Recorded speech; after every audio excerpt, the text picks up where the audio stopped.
શું રજૂઆત? રાજકોટ મહાનગરપાલિકામાં ફરી એકવાર ભરતીનું કૌભાંડ ભાજપવાળા દ્વારા થઈ રહ્યું છે.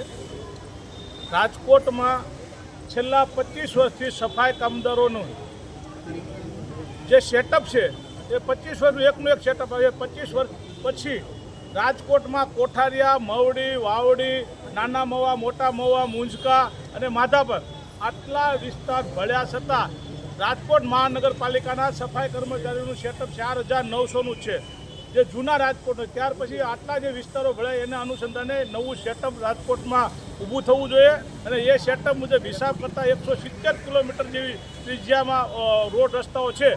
તો એમાં એ લોકોએ અંદાજે 10 થી 12,000 કર્મચારીઓની ભરતી કરવી જોઈએ. એ નથી કરતા.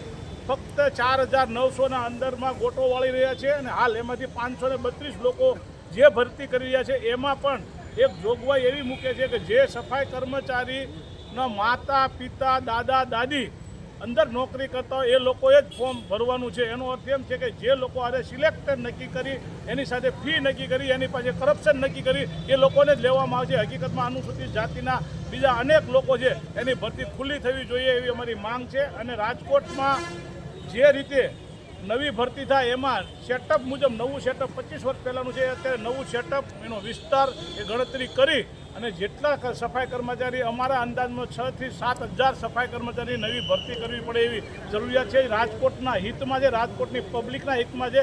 કારણ કે સ્વાસ્થ્ય હંમેશા દરેક વ્યક્તિનું સ્વાસ્થ્ય જરૂરી છે. એટલે સ્વાસ્થ્યના હિત માટે રાજકોટ મહાનગરપાલિકાના કમિશનરને અમે કહેવા આવ્યા છીએ, રાજકોટ શહેર કોંગ્રેસ, કે તમે નવી ભરતી પણ જે વધારે 6,500 નવા સેટઅપ મુજબ તે કરો.